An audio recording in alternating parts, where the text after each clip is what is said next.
Guys, I want to thank the sponsors of the podcast. I want to thank GoHunt.com, my friend Cody Nelson, the glassing guru, the optics authority. He's the optics manager at GoHunt.com. If you have any interest in buying optics or have any glassing questions, whether it be tripods, spotting scopes, rifle scopes, range finders, anything to do with glassing, give Cody a call, 702-847-8747. That's extension 2, or you can email him at optics@gohunt.com. You can also send him a text or call him on his cell phone at 602-399-3699.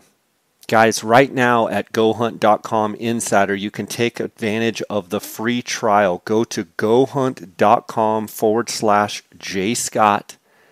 You're going to be able to take advantage of a free trial of the Insider. GoHunt is always adding more value for their Insider members. They've now added real 3D maps as a part of Insider for no additional cost. What an incredible value. Very soon they're going to have their mobile app up as well.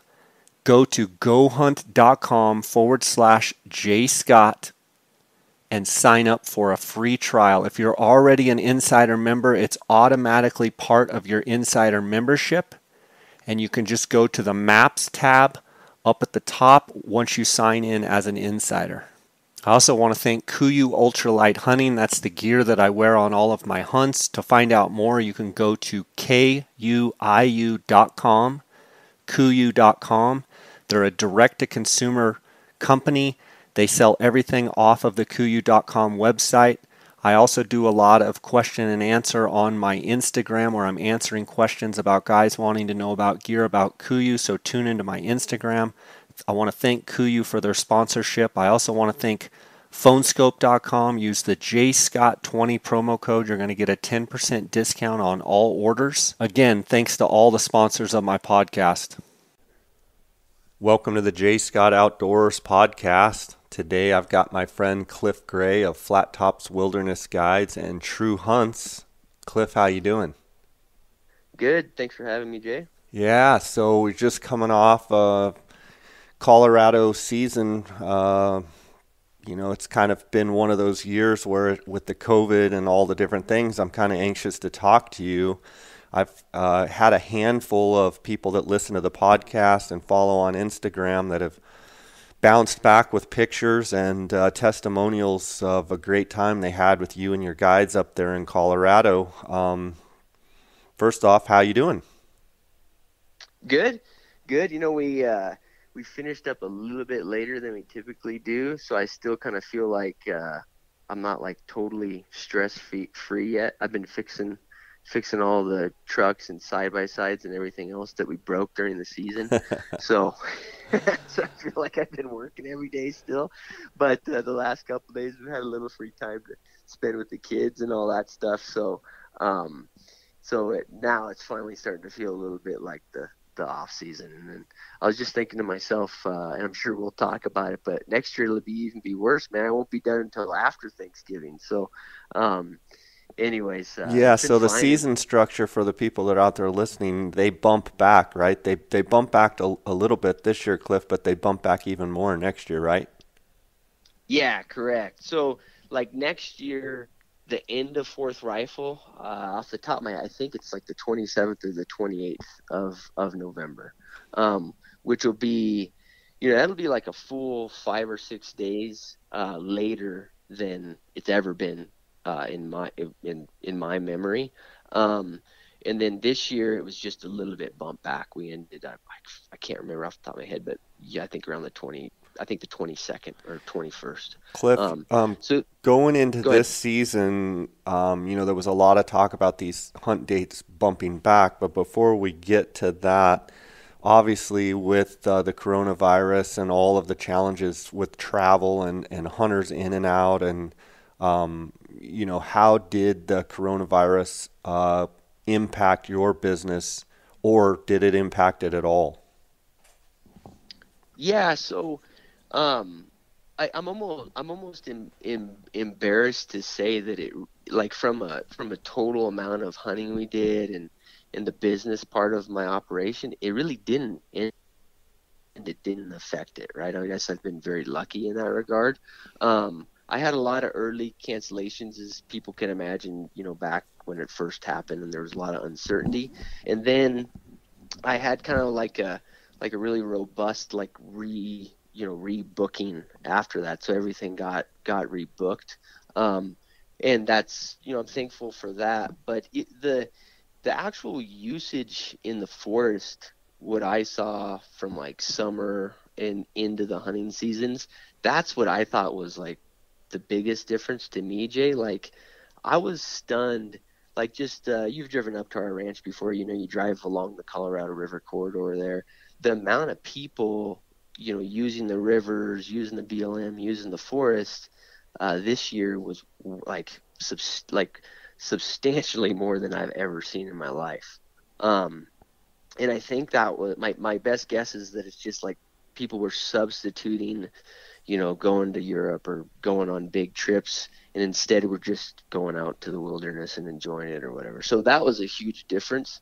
I don't know that it had much impact on my hunting. I like my fishing operation. I know saw more people and that sort of thing than they typically do.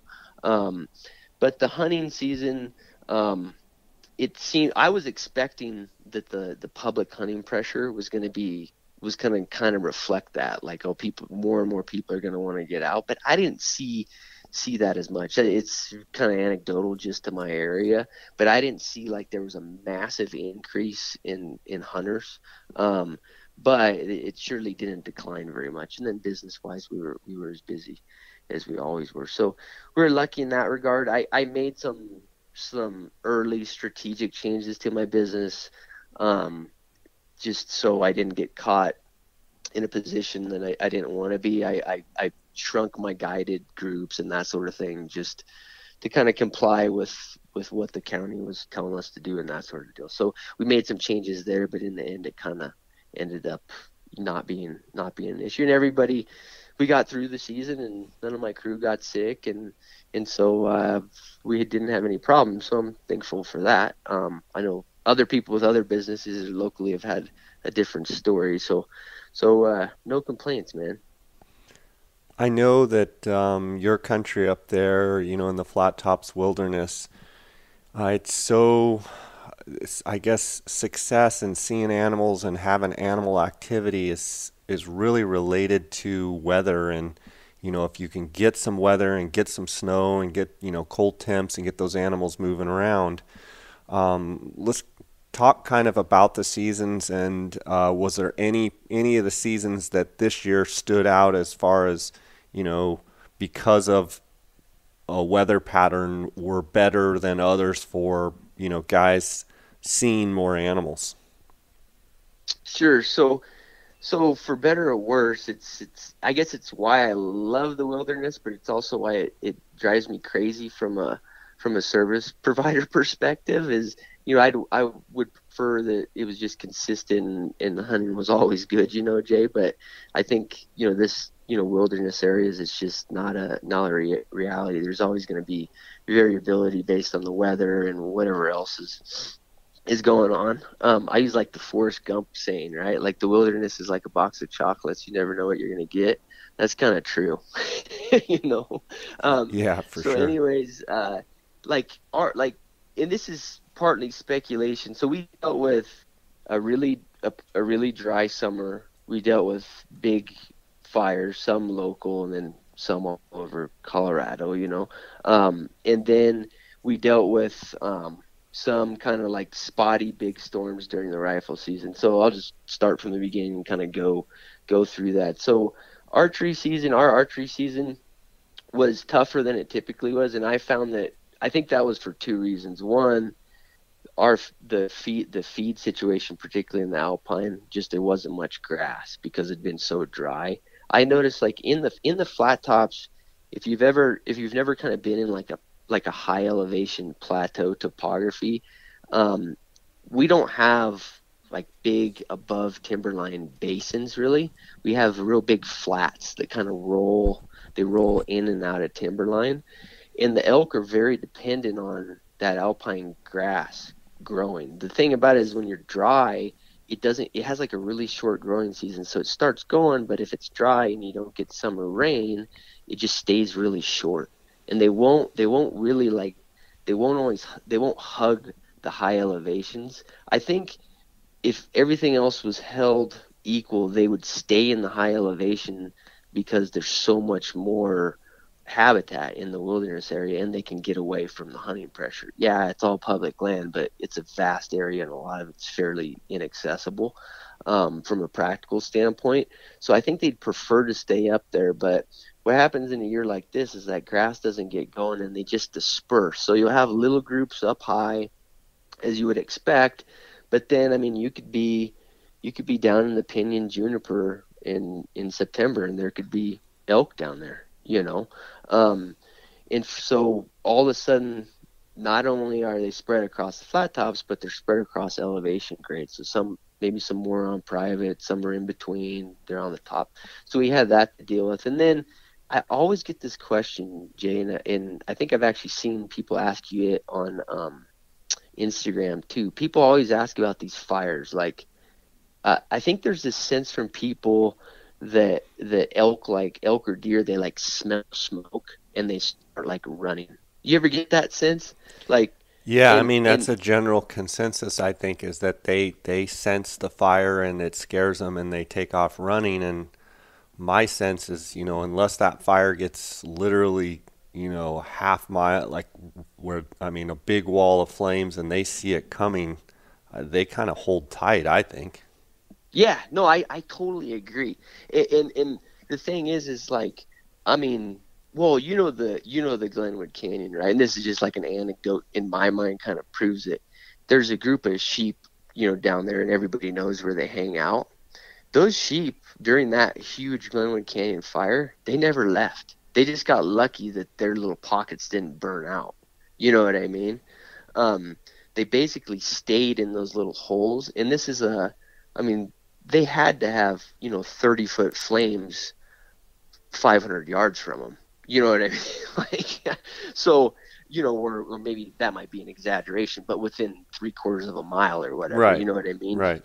So they didn't just pack their stuff up and go to the north, and I don't think the deer and elk do either.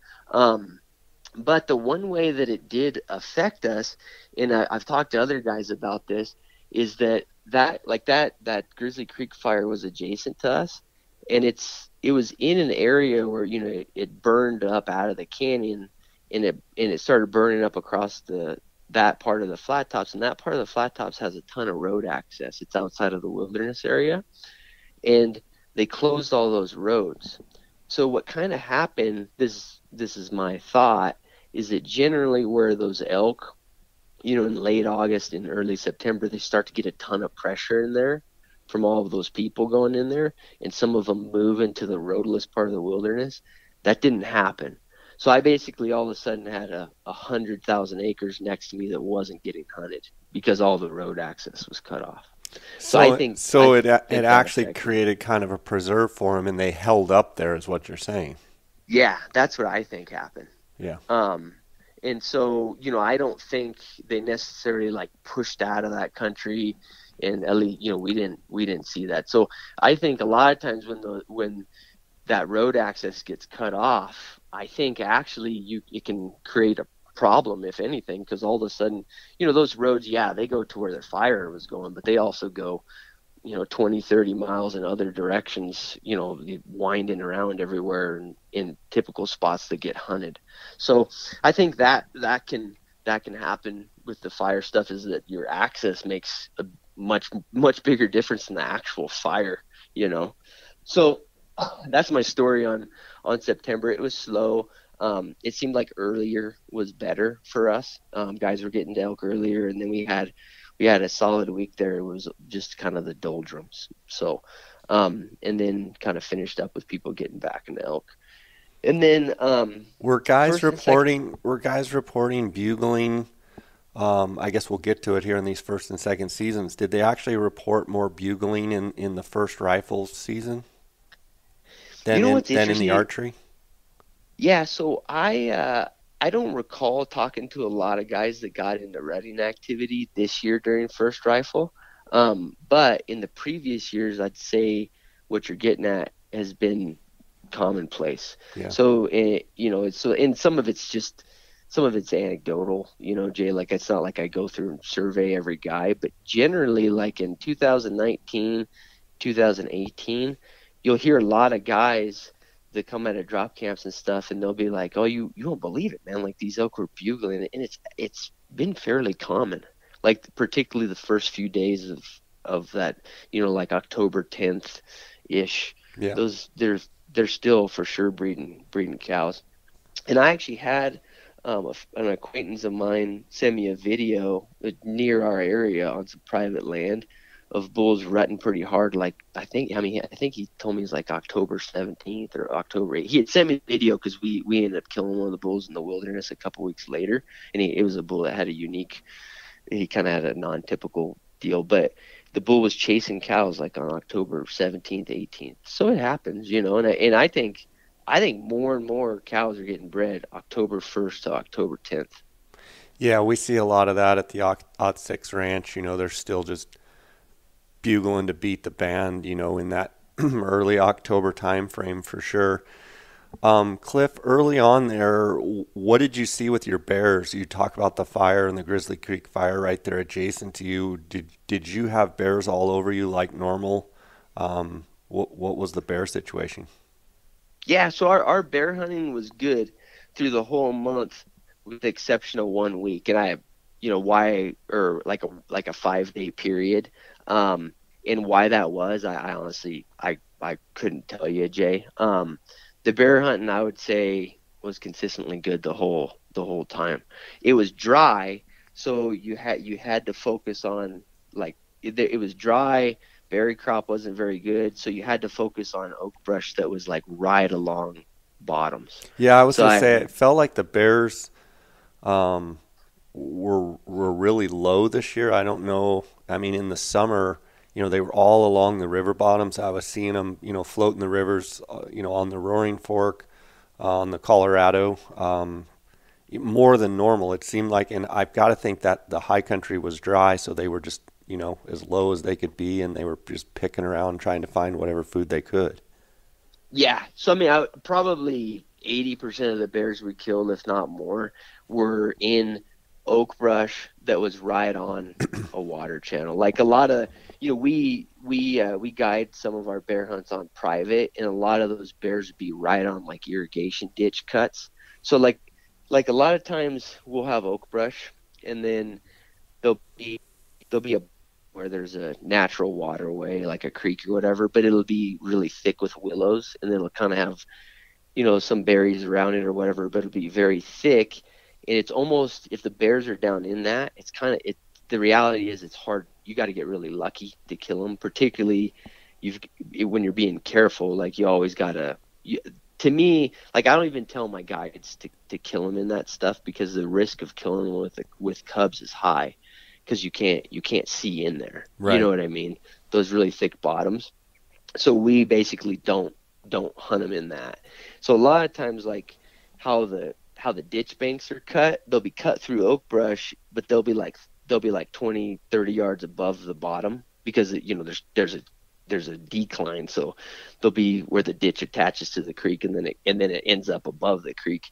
And a lot of times those you will kill those bears on those ditches, and it's because when you go walk that stuff, if you reach up into that oak brush, you could be 50 yards above that ditch in oak brush, and there will be no acorns. There'll be little tiny acorns.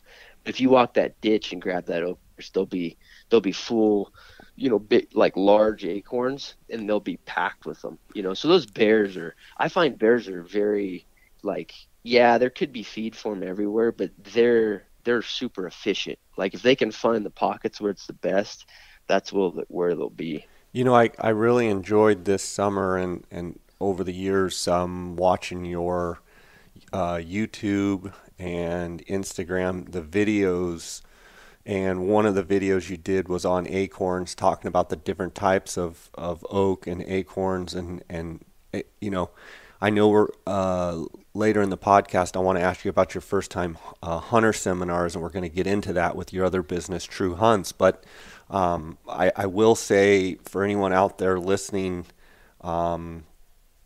you know, Cliff is very well educated. He graduated from Stanford University, but you've been able to take like that cognitive ability of, you know, being highly educated as well as someone that was born and raised a ranch kid and kind of I like what you're doing on your YouTube channel when you're, you know, describing how you're tying your different knots and stuff with your pack strings. And seems like over the last year, your content has gotten a lot more educational. And we can get into that later. But is that just kind of your nature of trying to dig in deeper and help people understand what you're seeing and you know, what you've learned over your lifetime? Yeah, I mean, I think Jay, that's your nice way of saying Cliff's a nerd. Uh, but that, yeah, and that's just what it is. I mean, um, like this morning, I was talking to one of the fishing game guys about some stuff, and I realized that like he was a nerd too, and he had read all the research. We were talking about CWD, and it's like I don't know what it is, but I tend to just for whatever reason, for better or worse, like on a specific topic, I'll just try to read as much as I can and try to figure out like the nitty gritty details. And yeah, I mean, I think probably there's a segment of it that doesn't matter, but I still find it interesting. You know what I mean? Right. But The the part that details are does important to matter, you, though, right? yeah, exactly. And honestly, like I'll admit that they're important to me. Probably if they end up giving me a better result as a guide or hunter or not. I still kind of want to know. You know what I Right. mean? Like I still want to know like what like why was like like well, this, people tell me that mule deer bucks don't eat rabbit brush. It's like I see them eating it all the time. Like, what's the real deal? You know what I mean? Right. Like, just those little things. Like, for whatever reason, I'm a nerd about them So and your idea wanna. of a nice Friday night is sit down after dinner and read some biology manual on Yeah, yeah, the diet of a black bear or something. yeah, whatever. So I'm sure so Amy's thrilled with that part of yeah, your exactly. yeah. Well, I'm driving her nuts, but yeah. So I think it's just like a personality thing, Jay. I don't think everybody has to be like that or whatever to be a good hunter or guide. But what I have tried to do is take a segment of that has helped me with it, and I've tried to like these videos that I've done on the True Hunts YouTube page. Like all of those are the things that I thought like, all right, I think this like I may have. Uh, engulfed myself in it for whatever reason, just out of curiosity. But I think it's actually made me more effective at finding bears or whatever. You know, Um, my brain works a lot the same type of way. You know, and a lot of times when I'll post videos or make posts on Instagram or even on my podcast, you know, sometimes there's things that I think might be elementary to me or to other people that are listening, but then I realize that there's people kind of at every spectrum, and you know, everybody has a different level of learning. There's some guys they could care less about what a bear eats or a deer eats, or they just want to kill one, and that's understandable. And then there's some people that want to know every little detail, and there's people in every spectrum between those two. So but I do appreciate as someone, I try and dive into the details as well. And what's been fun having you on the podcast over the years, you know, a couple times a year having you on, is you can tell you put a lot of thought into, you know, the animals you hunt, the business aspect of your, you know, of your business, and you know, why things happen. You try and understand it. And you know, you're raised, like I said, a ranch kid, and you know, probably with a dad that said, "Get on that horse and go over, you know, get over there and just go get it," type of guy, and you're trying to say, "Well, why is he over there and what's he doing?" And that's what makes you you. I interrupted you, but you were kind of diving into, and we'll talk about the first time hunter seminar stuff coming up, but you were about to talk about the first and second seasons, and I'm curious, kind of in the middle of that, normally you do a bunch of goat hunting and sheep hunting, but I think this year was a little bit different. I'm wondering if that was due to the coronavirus.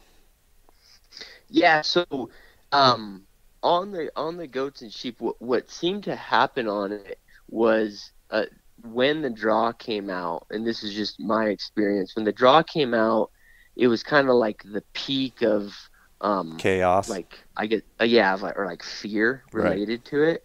And so like usually, like just as an example, like usually when that draw comes out, I'll book up all my sheep and goat stuff within 48 hours. Like you just, I like myself and a couple of my guides. It's not like we do that many sheep and goat hunts. Right. So within a couple of days, X amount of people have called us. We've got them all penciled in.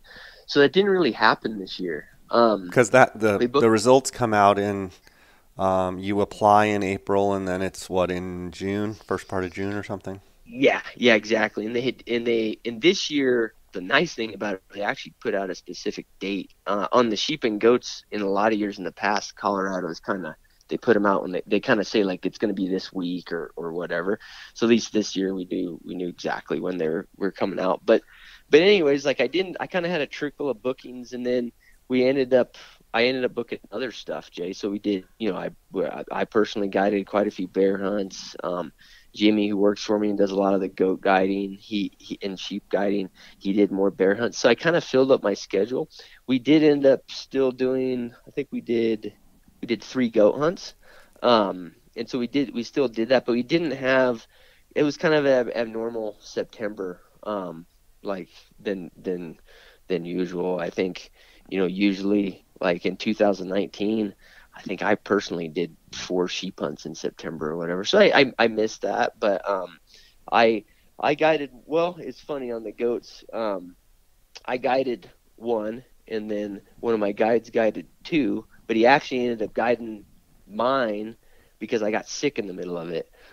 It wasn't, and I got tested and stuff. It wasn't coronavirus, but I got pretty darn sick in the middle of it. So Jimmy pulled through and got that one done too. So I had to call him in as reinforcements. So it's a little odd in terms of the sheep and goats this year. I'm kind of looking forward to that normalizing in the future. Because you really enjoy those hunts. It's such steep and rough country, but you still really enjoy to get up there and put a backpack on and get away and just go hunt, don't you?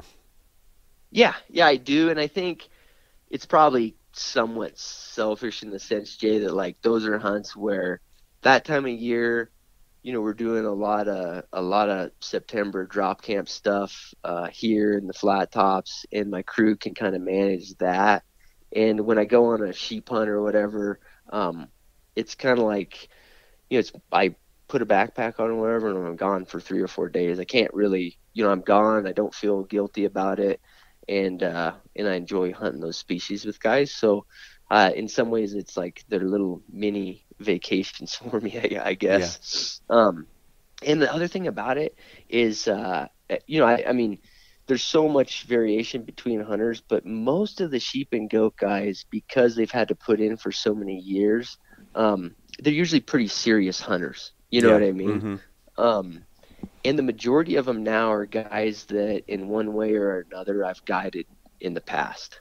So a lot of them, I would say, are Friends. almost more so friends than clients. You know what I mean? Yeah. So, In so other words, that's probably. they've hunted elk and deer and bear with you, and then they finally drew their kind of once in a lifetime permit, and they want you to take them and do that. It's more than that, more than just the random hunter that you've never known or dealt with. Although that happens, a lot of it is people that you've already built a relationship with, and then they finally get that sheep tag or they finally get that goat tag.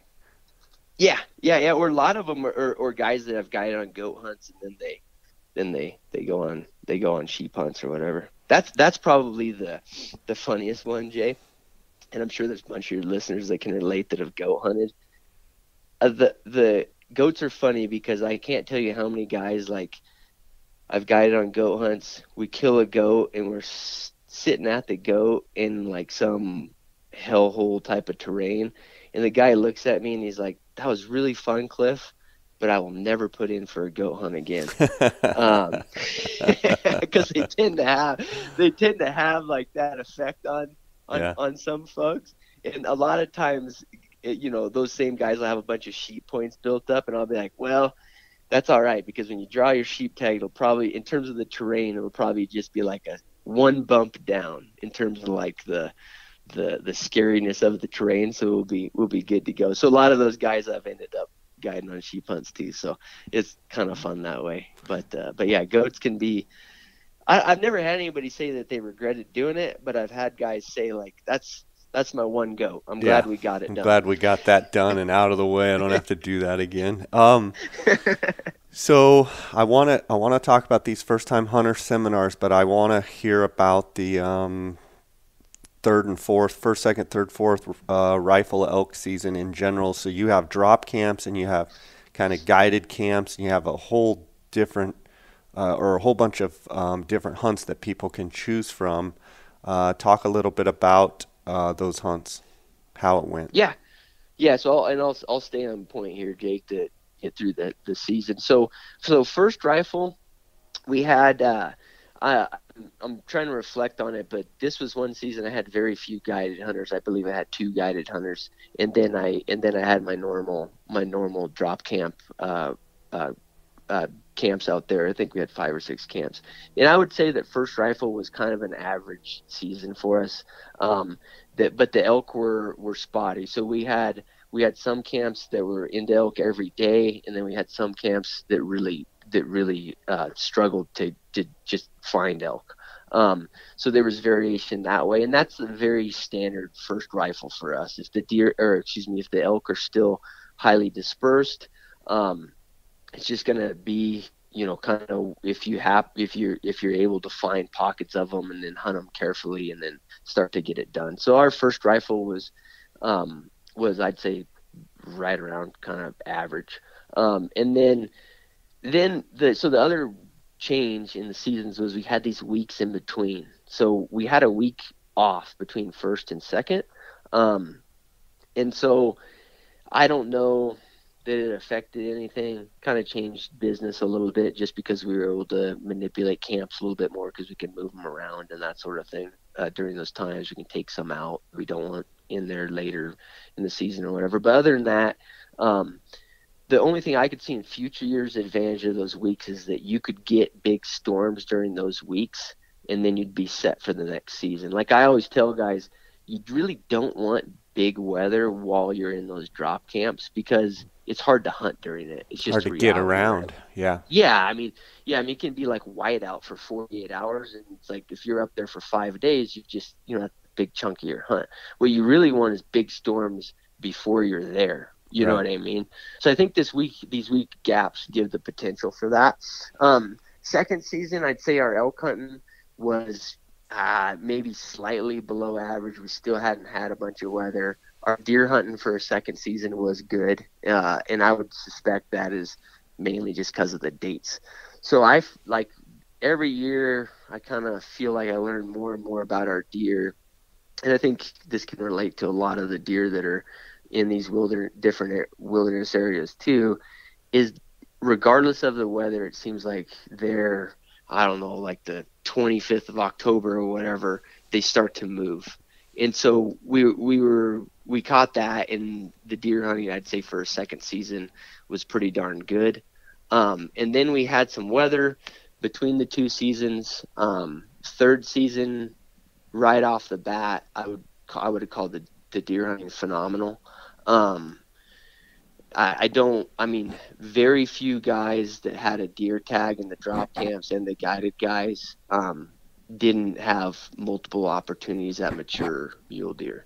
So I would say the deer hunting was very good, and same thing, timing weather at that point. So we had a slick of snow even kind of in the low country, so the glassing conditions were way better for deer. But they were just moving around. The elk hunting seemed to not tick up a whole lot till like the middle of third season, and then we killed a few elk there in the middle of third season, and when I was pulling out drop camp guys, almost all the guys were telling me like, man, if we just had a couple more days, we probably would have been able to get a bunch more opportunities or whatever. So I would say our third season elk hunting, like the results ended up average, but the last 2 days were getting pretty good. And then our fourth season elk hunting was what I probably some of the better elk hunting we've had in the last 5 or 6 years. And then our deer hunting actually dropped off a little bit during fourth, which was which was surprising to me. I actually ended up the guided guys. One of them was a guy that you had recommended to us, Dave, a great guy.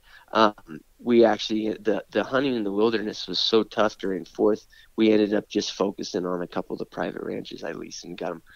We got those guys bucks down there. So I was surprised how quickly the deer after third season Moved. evaporated out of the higher country. Yeah, I really was. Yeah, I mean, I always I've seen that in the past, but I don't know if it was specific to this year or if it's just specific to the fact that if I'm being totally honest with myself, like when I finish up hunting, I don't go spend time in the mountains. Like it's the last thing I do. You know what I mean? Right. Like I kind of like, we got the camps out. I put my nose down and we're cleaning up and like winding things up. Right. So You've I been up haven't there really for 90 days. You're ready. You've got to get all your stuff out and get Yeah, it's all not your. like, yeah, so exactly. So that window of like, from the 20th of November and latter or 18th of November and latter, like I haven't experienced it a whole lot from actually like being up there and seeing what the wildlife's doing. Like a lot of times I'll glass from the road and stuff, and for sure elk continue to move down as the weather goes, but I don't know that I've really been paying attention to the deer as much as I maybe thought I was, but I was amazed how quickly the deer bumped down elevation. And we didn't have like what I would call like feed restricting snow in the country that we had, like country that was phenomenal deer hunting during third. It wasn't like by fourth it had 18 inches of snow on it and it was They hard couldn't for get the to it. deer to, Yeah. yeah, it had nothing to do with that. They just moved out of the country. You know what I mean? They were just going to where they're going. Um, and we were able to catch them. We had to kind of figure that out where they had gone. And I'm talking like a reduction of deer by probably 80%. In a matter of maybe a whatever 4 or 5 day window, because there was a window between those two seasons. So in 4 or 5 days, 70-80% of the deer moved out of country where I would say they were fairly dense. Yeah. Um, and your listeners, man, like this stuff next year, like they ought to really be thinking about that. You know what I mean? Like I almost like my thoughts that people like when they put in for this draw, like these late seasons for here all the way into the last week in November, the bucks are going to die at a phenomenal rate. That's my opinion. I think that's almost a fact, but it's a question of Right. where they're If gonna you're end up too high on the dying. mountain, you might not get a chance at them, but you've got to pick the right. You got to pick Yeah, the right range for those late dates, right? yeah, exactly. And I think people they got to look at these units and they got to really understand like where your private land is and how I'm the losing you a land little is. bit on service or something. I don't know if you're moving around. Can you hear me? That's a little digitized. See if you have you moved at Yeah, all? no, I haven't. Okay. Are you all right there? Yeah, let's give me a little timeline cut here so I can edit.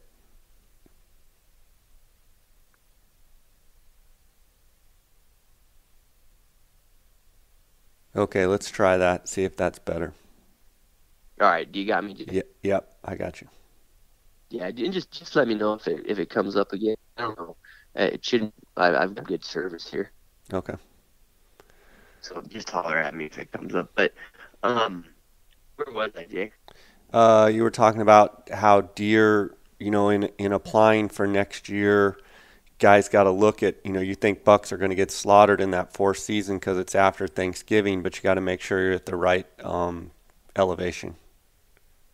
Oh, right. I think what I was getting at is like some of these units you probably need to really understand like the land ownership, right, of where they're going. So you want to make sure you don't get into a unit that's been historically awesome during fourth season, but in 2021 it's tough because all that land is private or whatever, you know.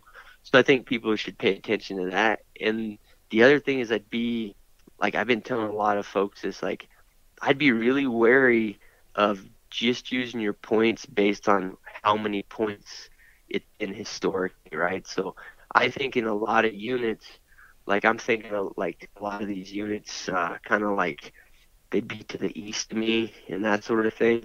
The deer coming out of rough country. I think that third season is going to be better season than fourth for guys. Um, just knowing the land, the land ownership, and then knowing how those deer move. Okay, so Cliff, you think it's important that even though next year when people are looking at the Colorado dates, that the dates bump back, speaking specifically about deer, you think they need to really watch the fact that whatever units or whatever part of the state that they're applying for, that they make sure that they're not applying for public ground that doesn't offer deer. In other words, the deer might be lower in elevation or on private and not in those public zones or public areas of forest or BLM or whatever that they can actually hunt. So the dates are great, but they're going to be up high looking down onto private and deer rutting down in the bottom of the fields. Yeah, exactly, Jay. So I think it's pretty much a fact that with the dates for 2021, the bucks are going to be very susceptible to harvest. It's just a matter of in the unit that you're planning on applying for, are they going to be where you can harvest them? And then are Right. you going to choose the right segment of that unit to hunt where you have access to them?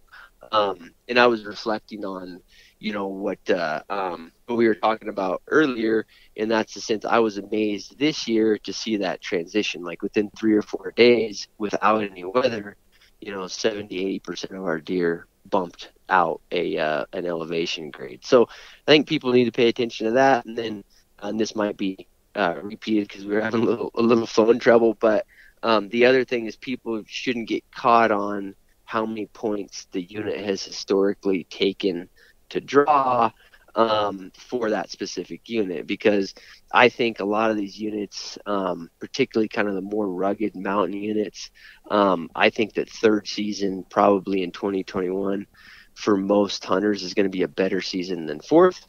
But historically, the fourth season may be, I mean, just an example, like a lot of fourth seasons for non-residents, they draw between 5 and 10 points, whereas the third season draws with like 1 or 2 points. But if you have 5 or 6 points, you still might want to draw the third. Right, makes total sense. And back to what you were saying earlier, your fourth season for elk gave lots of opportunities for guys for bulls, and how much of that was weather? And you had, cold, snow, and elk were just really moving around that fourth season. Yeah, so what we had before the fourth season is we had a significant snow dump, but it was fairly warm. So, like, if you kind of know the elevation grade between like Eagle and up where we hunt, I know you're familiar with it, Jay. Like that storm when it came in, it actually just rained in Eagle, didn't put any snow, but it put a lot of snow on the like right at timberline. And so it closed up a lot of that country in terms of actual like access to feed for the elk. So it was a little bit odd because we weren't hunting in a lot of snow, but a huge influx of elk showed up. And it's not that they weren't there; they were in our hunting area. It's just they were way more widely dispersed, where they're harder to find. And then there the last few days of third, and then we got that storm in between. Fourth season, bunch of elk showed up, and everybody, all of our hunters that season either harvested a bull or had multiple opportunities. So it went from just kind of your average elk hunting, like some season like second might have been a little bit lower than your average second season of elk hunting, and then all of a sudden it got phenomenal. And that's what you'll see, and just what weather will do. But you can also get a storm between first and second's phenomenal. So what you're saying though is if you can get some storms, hope you're not the group that it storms on, but if you can get a storm on, before you come and it be cold and have some snow and just get them moving around, change it up a little bit, that's always good. Yeah, yeah, exactly. Well, I've had first rifles, and this is specific. This is my opinion on elk in particular. Like to me, elk will move up and down based on weather differently than deer. It seems like to me, once deer start moving, they keep moving. Right. But They don't elk, turn like back up. Yeah. right, like I've had seasons where we had a big, big snowstorm. I've had this several times before first rifle, like that first 6 or 7 days of October, and first season's phenomenal, but then all that snow, just gets packed down. A lot of it melts off because it's still warm. And second season's abysmal because they just go back up, Right. and they Right. get dispersed. So elk seem to be, very much that way. And I actually even watch them like in the depths of winter, and particularly bulls. I don't know if you've seen this, but I've seen bulls, like groups of 15, 20 bulls together that it's the same group. I've seen them go all the way down to you know maybe 7,500 feet or so, and then 2 weeks later they'll be up on a south facing slope that's windswept. They'll be up there like high 9,000s, Right. in just a week difference. So to me, they'll hug that snow if they can. So we have that, kind of up and down.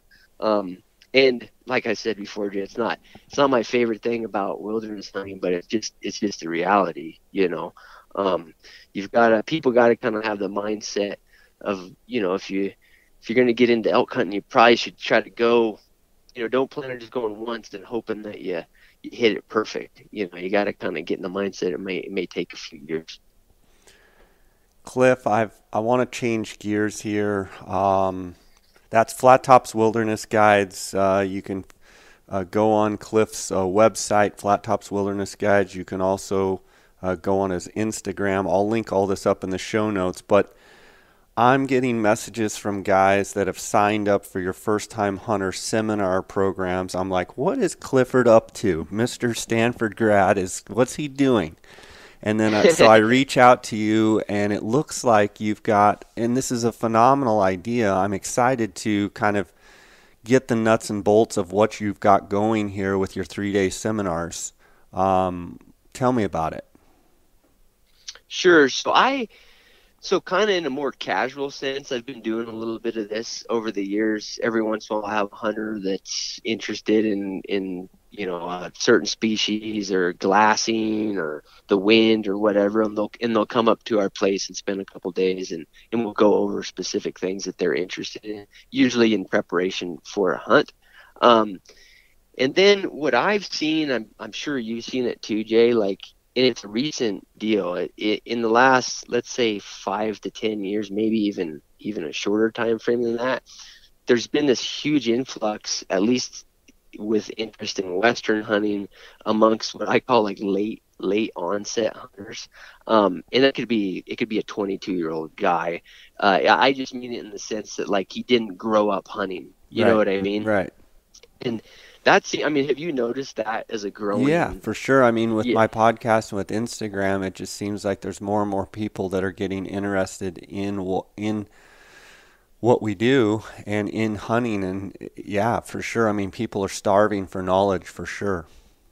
Yeah, yeah, and so it seems like those type of people, unfortunately, it's hard. Like, hunting is a weird thing, because if you really get in the depths of it, it's fairly accessible for in terms of opportunities for. I mean, as an American, there's tons of opportunities to hunt. I mean, it takes a little effort and money and all of that, but it's not like it's that limited. But it is limited in the sense that if you didn't grow up hunting, there's like this huge barrier to jump. Like, there's a regulatory component of it. There's just learning about the species, learning about access to public land, planning the hunt, all that stuff. And what's happened is now there's this big interest from people that didn't have the exposure as kids, and so they're out there doing research. And I've had a bunch of them reach out to me over the whole lockdown period of time. I tried to just grind out as many videos as I could on the True Hunts YouTube page, and I've had a ton of feedback through that. And it's a lot of these people that are just trying to go out there and learn as much as they can before they go hunting.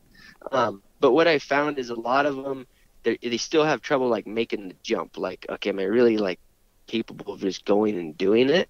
And so I'm trying to, with these seminars, try to kind of bridge that gap. Does that make sense, Jay? Yeah, for sure.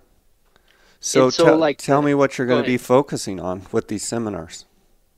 Yeah, so main focus is what I'm calling the first time hunter seminar, but it's great for people who haven't actually gone hunting, but it's also good for people that, have done some type of hunting and they want to make the jump to public land western game hunting or whatever, or just get more extensive into certain topics. Um, and so what it is, it's a 3-day seminar. I'm going to do most of them in late April and early May. And I can get into why I chose that timing, but all those dates are on the True Hunts website, and I made an easy URL for people to check out, Jay. So it's truehunts.com/FTHS. So just the acronym for First Time Hunter Seminar, and they can go there. It's got all the dates on it, and it's got an outline of what we're going to cover at these. And the way I kind of conceptually segmented it, and it's based on things I've worked on with guys before, and then also kind of like the sticking points that I think people find they get a little anxious about. And I feel like if they're just exposed to it one time, they'd feel a lot more comfortable about going on their own hunts. I kind of did it. My thought is a third of it's going to be just tactics and strategy, specific species stuff, the actual, when we think about hunting. About a third of it's going to be actually planning hunts. I think that stalls out a lot of people. They just don't feel comfortable with all the regulatory stuff and land ownership. So we'll cover that for about a third of it. And then a third of it's going to be the game processing and the practical components of that. That seems to be another one. People are fearful if they've never done it before. They're just fearful of like the act of quartering an animal or whatever, which if you're exposed to that a couple times, all of a sudden it's not a big deal. You know Are what I mean? are you going to So actually those are have the deer kind of and the broad topics I'll cover in the 3-day period. And then you've been up to our ranch. Like our facilities is like perfect for it because that period of time, it's pretty easy for us to find game to glass. The deer and elk are starting to move back up. There's still usually snow, so we can find animals. We can go through those topics during that period of time. And it's starting to warm up a little bit. I'm not saying there might still not be a little bit cold, but that's kind of why I've chose those dates. And then I'll hit on it real quick. This is something I've been doing more as a customized things for people, but for the more experienced guys that are going on horseback hunts in BC, well, hopefully next year BC will be back open, or horseback elk hunts or whatever, backpack hunts that have done a lot of hunting. I've got some seminars that I'm calling Advanced Mountain Hunter Seminar. I'm going to do those in early June. And the reason I'm postponing those till June is because I need to have horses up at the ranch. So that's kind of a different experience, more for guys that are going on big hunts and they want to go ride in the mountains a little bit, see what that's all about before they go spend $20,000-$30,000 on a hunt, and that be their first exposure to those elements. So does that kind of give you a breakdown, Jay? yeah, so I mean you basically are going to have, the first time hunting seminars and you're going to have the more advanced seminars. And then I'm sure as a business owner, I'm sure you're going to kind of tailor these specifically over the years to things that you pick up on and maybe questions that you get at the seminars that you think you maybe need to spend a little bit more time on and such. Um, you're the perfect candidate for doing this. You have an amazing facility up there with private ground up at the ranch, and then you have the background of someone, full-time outfitter. But you also have a very good way of communicating with people. So I think, the people that have already reached out to me that have signed up for your seminars are super excited. And when I heard you were doing it, I thought, man, Cliff is the perfect guy to do this. So I'm excited. I'm actually here looking on your website, truehunts.com, and you've got it really well outlined and spelled out here and some good pictures and such. It's going to be awesome to hear how these go and get the feedback from you. I think you're going to be blown away with the amount of demand for these and the response that you get because I think there's a lot of people that would really like to sharpen their skills, and you have the right mindset as well as an instructor to you're just the right personality. I think there's some places you could go where potentially you could feel like the instructor is talking down to you, and that's just not the way you are. You understand that people are at different levels, and that you may have to answer questions from someone that's less advanced, and then you might have to answer some questions from people that are more advanced. But I think it'll be a very good environment there at the ranch to be able to hold these seminars. So I'm excited for you. This is neat. I'm excited. Yeah, no, I appreciate the support on it, Jay. And like I said, like it's something we've kind of been doing a little bit. So I have a step up on seeing what people are interested in and what, like I said, like the main thing is, my hope is that it gets everybody, over those things that stop them from going out and making it happen themselves. So, and I think I've got those narrowed down to a good set of topics, but as we go, I think we'll improve that too. So that's the plan, and it should be a fun spring. I'm going to link up the truehunts.com first time hunter seminars page, but also tell people how, the best way they can learn about it. Obviously, the website, sign up. It looks very affordable. And even the advanced mountain seminars seem very affordable. So tell people the best way to reach out if they want to learn more about this, or if they want to book a slot. Sure. So I'll just give them the URLs again. So truehunts.com/FTHS. That's the first time hunter seminar. And then the advanced mountain hunter seminar is truehunts.com/AMHS.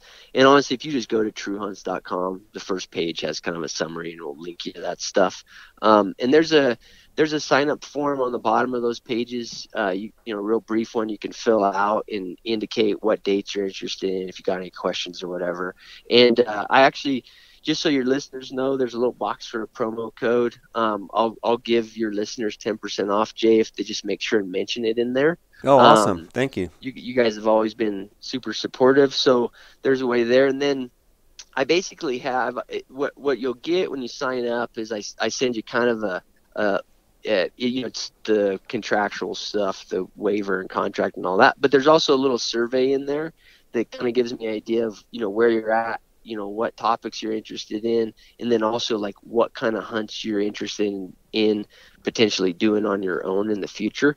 And I'm going to use all that to make sure that when we get groups there, that we're addressing like specific topics.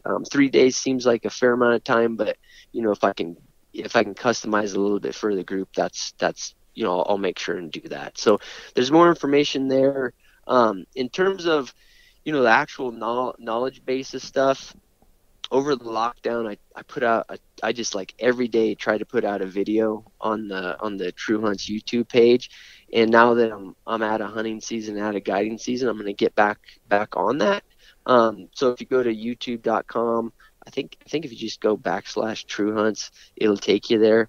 All those videos are there. I cover a bunch of topics. And then if any of your listeners have topics that they're interested in, just message me on Instagram or shoot me an email, and I'll put it on my list of topics, because it's not always super intuitive what I think people are going to be interested in versus what they actually are. So I always appreciate that when people have ideas. And I have a True Hunts is on Instagram, but really, Jay, the best one to follow is just me. So it's Cliff, CLIFFGRY, on Instagram.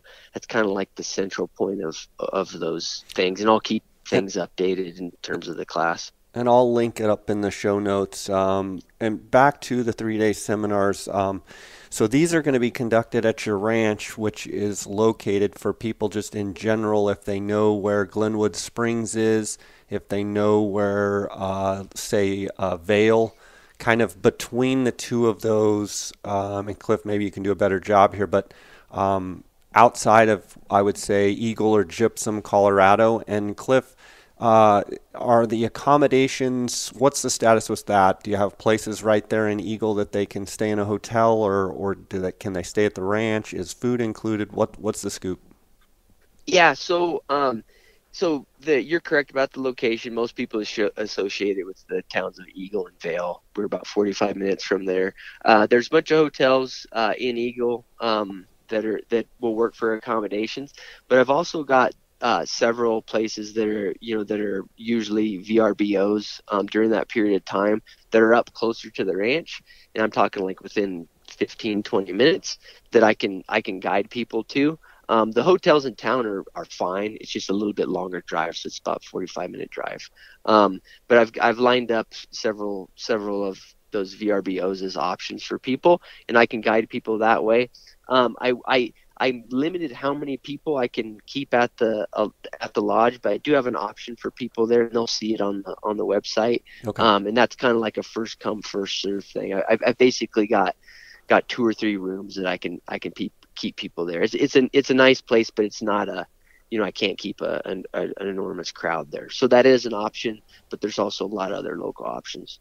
And Sounds there's an good. airport. There's an airport right here, and then there's two other airports too. There's Grand Junction in Denver. So we're pretty accessible. Kind of lucky that way to be adjacent to the wilderness, plus be pretty accessible for folks.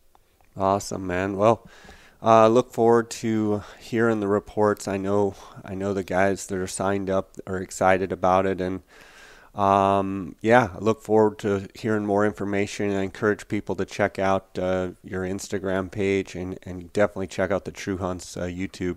So I'm going to link all that up. Cliff, it's always great talking to you. I'm glad you guys had a good season there at Flat Tops Wilderness Guides, and look forward to chatting at you, I guess, draw time and talking about applications and all of that. So, buddy, thanks for coming on and sharing with us here.